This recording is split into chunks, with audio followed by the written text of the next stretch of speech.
What's the difference between a website and a funnel? Dito madalas nalilito yung mga clients kasi hindi nila alam ano ba talaga yung kailangan nila at bakit nila kailangan yon. A website is like a digital brochure.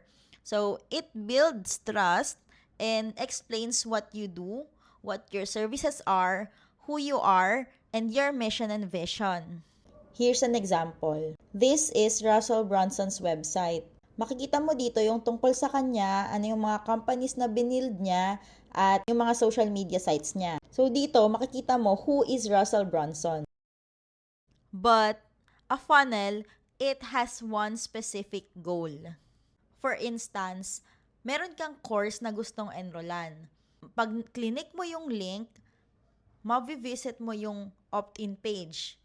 And then next, pag clinic mo yung call to action, mapupunta ka sa sales page, and then pwede kang mag-check out doon ng course, and then confirmation page. So, ang goal niya lang is to sell or to generate leads. Makikita mo dito yung example ng one-page funnel.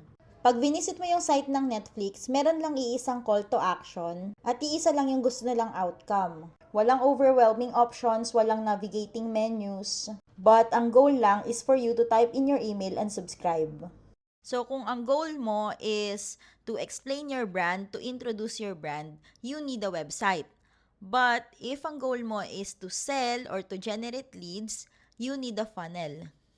If you need help figuring out what you need, you can send me a DM or comment help below.